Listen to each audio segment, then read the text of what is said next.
नमस्कार, आदाब, सत श्री अकाल। मैं पीके तिवारी स्वागत करता हूं आपको +24/7 में। तो जैसा कि आपको पता है कि एमपी टेट का एक एग्ज़ाम हुआ वर्ग 1 और वर्ग 2 का। इसमें कई मुद्दे निकल कर के आए। एक तो ये हुआ कि एमपी टेट फर्स्ट जो एग्ज़ाम था, जो जिसको बोलते हैं प्री एग्ज़ाम, उसमें क्या था, क्राइटेरिया रखा गया था 50% और 60% का। लेकिन जो मेन एग्ज़ाम की रूल बुक आई उसमें रख दिया गया 40% और 50%। तो इस पर पूरा बात करेंगे, ठीक है। कितने नंबर किसके क्या हुए, तो वो क्या करना है, और आज का न्यूज क्या निकल करके आ रहा है ये भी बात करेंगे कि आपको कितना प्रोग्रेस मिला है, क्या आप 40% 50% भर सकते हैं बिना याचिका वाले, इस पर भी बात करेंगे। आगे क्या हो सकता है। लेकिन यदि आप इस वीडियो पे नए हैं तो इसको सब्सक्राइब करिए और ज़्यादा से ज़्यादा शेयर करिए। अब एक चीज़ पहले क्लियर कट बता दूं आपको कि जो 40% और 50% के मुद्दे को मांग कर रहे हैं, तो क्या इनकी मांग जायज़ है। क्योंकि कई लोगों को कमेंट्स आता है कि सर आप 10% भी करवा देंगे क्या। तो मैं बता रहा हूँ भाई साहब, आप लोगों का जो कहना है उसका जवाब दे रहा हूँ मैं, क्या है इसमें रियल। तो हम मानते हैं कि ये लोग डिसक्वालीफाई हुए हैं, लेकिन इनके डिसक्वालीफाई होने में कितने वजह हैं ये भी समझना बहुत ज़रूरी है। एक सबसे बड़ी वजह कि कई लोगों का नंबर अनएक्सपेक्टेड कम किया गया है, नॉर्मलाइजेशन बहुत ज़्यादा नंबर कम कर दिया गया है, ठीक है। 15 नंबर 20 नंबर, और जैसे कई कमेंट्स मेरे पास आते भी हैं कि सर हमारे जब पहले नंबर जो थे वो 95 96 नंबर थे, इसके बाद 78 हो गए हैं नॉर्मलाइजेशन के बाद। और चूँकि जो क्वेश्चन डिलीट हुए हैं उसका पीबी को ईएसबी को मतलब विधिवत तरीके से बोनस अंक देना चाहिए था, जो उसने दिया नहीं, ठीक है। इसके अलावा यदि एक तो ये बात हुई जिसके आधार पर 40% और 50% क्राइटेरिया करना चाहिए, क्योंकि ये अन्याय हुआ है उन बच्चों के साथ जिनका नंबर कम किया गया है। दूसरा, ये प्री एग्जाम था, यदि इस पे 40 और 50% में कोई क्वालिफाई हो रहा है तो जो आप ज़्यादा टैलेंटेड हो, जो खास तौर पर कमेंट्स बॉक्स में कमेंट्स करते हो कि ये तो गलत हो रहा है, ऐसा नहीं होना चाहिए, टैलेंटेड बंदे ही चुन करके जाना चाहिए, तो आपको डरने की क्या ज़रूरत है। आप तो ऑलरेडी टैलेंटेड हो, आप फिर से ज़्यादा नंबर ले आओगे, आप 150 में 140 ले आओगे, ठीक है। आपकी टैलेंट बहुत ज़्यादा है और आप बहुत ज़्यादा नंबर ले आओगे, तो आपको तो इससे डरने की कोई ज़रूरत ही नहीं है, आपको सपोर्ट करना चाहिए। दूसरी बात, वो यदि 40% 50% पा करके और मेंस एग्जाम में बैठते हैं, इसके बाद उनको ठीक है आपसे वो compete तो नहीं कर पाएंगे ना, ये तो आपको क्लियर है क्योंकि आप बहुत ज़्यादा टैलेंटेड हैं। पर उनको एक अवसर कहीं ना कहीं इस चीज़ पे मिल जाएगा कि वो डिसक्वालीफाइड ना हो करके किसी प्राइवेट जॉब में तो जा सकते हैं, किसी प्राइवेट स्कूल में तो जॉब कर सकते हैं। ये उनके लिए अपॉर्चुनिटी हो जाएगी, क्योंकि बहुत से ऐसे शिक्षक बंधु हैं जिनका एज भी लगभग निकल गया है, इसके बाद अब उनके पास कुछ नहीं बचा, वो अब किसी काम के नहीं रह गए, खासतौर पर वो टीचिंग लाइन में तो जा ही नहीं सकते हैं। तो भाई साहब यदि वो प्री निकलते हैं तो इसमें किसका क्या गुनाह है, किसी का क्या जाना है। आप जो लोग टैलेंटेड हो तो ऑलरेडी निकल जाओगे ना, उनको तो कोई दिक्कत है ही नहीं। तो इस बात को समझिए, पॉजिटिव वे में लीजिए। हाँ, हो सकता है हमारी बात आपको बुरी लगे, तो उसके लिए आप वीडियो को स्किप कर सकते हैं, क्योंकि ये वीडियो आपके लिए नहीं है। क्योंकि हम हमेशा सच तक के साथ हैं, जो सच्चाई है उसी के साथ हम रहेंगे। तो अब बात करते हैं थोड़ा कि क्या न्यूज़ निकल कर के आ रही है। कल शिक्षक भर्ती परीक्षा को लेकर के ओबीसी महासभा ने सौंपा ज्ञापन। अब इसमें क्या हुआ है, शिक्षक भर्ती के लिए पूर्व में आयोजित की गई पात्रता परीक्षा आरक्षित श्रेणी में 40 और अनारक्षित श्रेणी में 50% अंक करने वाले अभ्यर्थियों को शिक्षक भर्ती परीक्षा वर्ग 1 और वर्ग 2 में शामिल किए जाने की मांग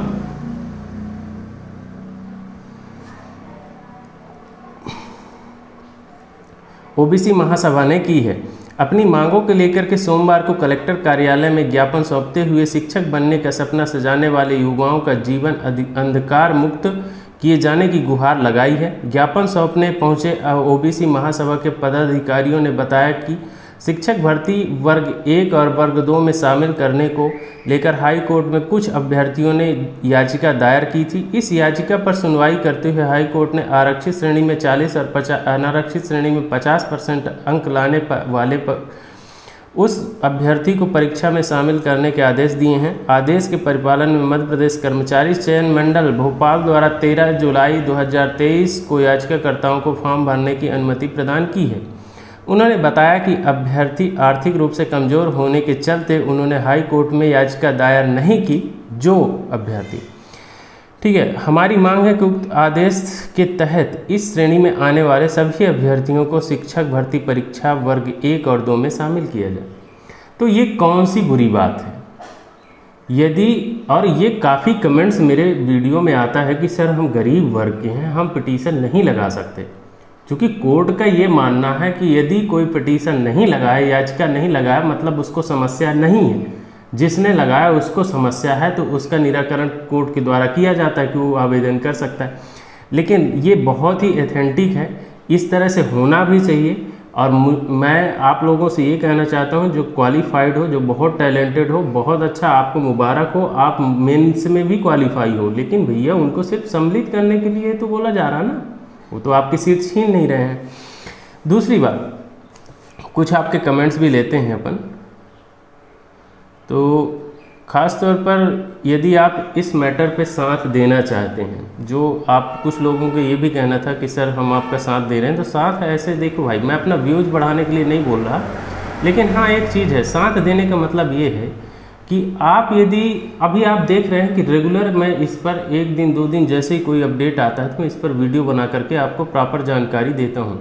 लेकिन आपने क्या किया, आप यदि इस वीडियो को शेयर कर रहे हैं तो इसका एक ये भी नतीजा हो रहा है, चूँकि अभी ये मैटर पूरी तरह से दबा है, अभी पटवारी का मैटर चल रहा है, तो एक नतीजा ये हो रहा है कि जैसे कुछ लोग निकल के आ रहे हैं, उनको पता है कि हाँ भाई कुछ ऐसे भी पीड़ित लोग हैं जिनको अभी समस्या हो रही है। किस मैटर पे हो रही है? तो ये 40% और 50% मुद्दे पर कुछ लोगों को समस्या है। तो जब तक आप कुछ ठोस कदम नहीं उठाएंगे, अब रही बात, मैं बोला करता हूँ कि आप मेरे वीडियो पे चैट करिए, ठीक है, इसमें कमेंट्स के द्वारा आप एक दूसरे से बात करिए कि ये मैटर कैसे हल हो सकता है, ठीक है। कुछ लोगों का कहना है, जैसे राजकुमार चौधरी का कहना है कि हम आपके साथ हैं, तो आप देख रहे हो कि यहाँ हम वीडियो बनाते हैं। कुछ लोगों को ये भी कहना है कि सर आप इनका साथ क्यों देते हैं। तो आपको क्या करना है, इस वीडियो को ज़्यादा से ज़्यादा शेयर करना है, जिससे ये जानकारी लोगों तक पहुँचे कि एक और घोटाला हुआ है जो MP टेट वर्ग 1 और वर्ग 2 के साथ हुआ है, ठीक है। बहुत लोगों का एज निकल जाएगा भाई साहब, वो दोबारा आप किसी काम के लायक नहीं रहेंगे टीचर बनने के लिए, ठीक है। तो उस दर्द को समझो ना यार, ये थोड़ी है कि आपकी सीट ही छिन जाएगी। वो सिर्फ क्या है, मेंस एग्जाम में बैठने को ही तो बोल रहे हैं ना। नहीं होंगे टैलेंटेड तो ऑलरेडी नहीं निकलेंगे, काहे परेशान हुआ। सर जी बहुत सभी का होना चाहिए, 40% बहुत 50% बहुत अच्छा होगा सभी के लिए। अब वाकई में बहुत लोग इतने ज़्यादा एफर्ट नहीं लगा सकते कि वो इतना ज़्यादा एडवोकेट का फीस पे कर सकें। कुछ लोगों का कहना है सर मुझे भी वर्ग 1 के लिए याचिका लगानी है। तो याचिका लगाने से ज़्यादा अच्छा है भाई साहब कि आप ये देखो कि आपको ये देखना है कि ये सभी के लिए हो जाए यार, ठीक है, ज़्यादा बेटर होगा, क्योंकि हर आदमी याचिका नहीं लगा सकता। बहुत सारे मेरे पास ऐसे कमेंट्स हैं, सर मैंने पिटीशन लगाने के लिए वकील से बात किया, वो 30,000 रुपये मांग रहे थे। अब ये देखो, ये ऐसे ऐसे अब बेचारे 30,000 रुपये दे करके और याचिका लगाएंगे तब तो बिक जाएंगे ना यार।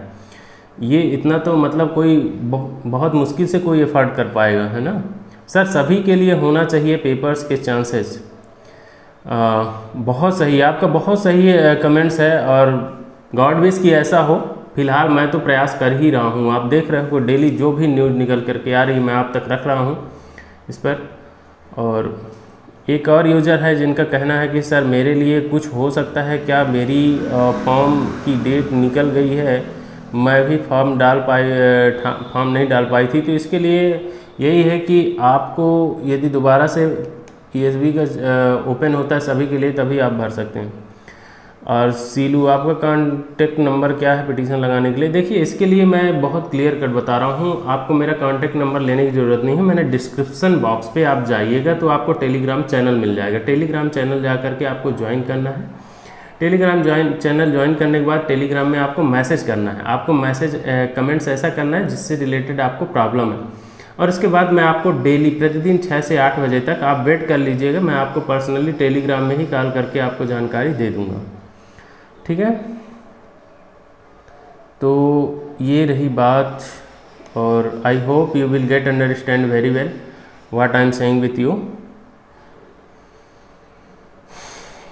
एक और कहना है सुनीता राजपूत जी का, सर 40-50% सभी के लिए करवाइए प्लीज़, सबको मौका मिलना चाहिए। सही बात है, सबको मिलना चाहिए ही, लेकिन ये दोहरी नीति खास तौर पर बहुत से लोगों को ले डूबी है। सर वर्ग 1 के लिए पिटीशन लगा सकते हैं, बिल्कुल लगा सकते हैं। 40% सभी के लिए होना चाहिए, बिल्कुल होना चाहिए भाई साहब। यही एक ऐसा मुद्दा है जो 40-50% सभी के लिए होना चाहिए, यही सबसे बेटर रहेगा। और देखो मैं आज भी, कल भी सच्चाई के साथ खड़ा था, आज भी सच्चाई के साथ खड़ा हूँ, और मेरा पक्ष यही रहेगा कि होना चाहिए। क्योंकि बहुत सारे लोगों का भैया क्वेश्चन डिलीट भी तो हुए हैं, तो उनको बोनस अंक देते तो ऑलरेडी क्वालिफाई थे, उनमें कोई दिक्कत नहीं थी, वो कभी पिटीशन लगाते ही नहीं, कभी इस बात के लिए चिल्लाते ही नहीं वो लोग। तो सभी के साथ प्रॉब्लम हुआ है तो कोऑपरेट करो ना यार, डरने की क्या ज़रूरत है, हो जाए, कोई दिक्कत नहीं है। चलो ठीक है, फिलहाल वीडियो बहुत लंबा हो रहा है, मिलेंगे नेक्स्ट वीडियो में, तब तक के लिए जय हिंद। हंसते रहिए, मुस्कुराते रहिए, आपका दिन बेल हो।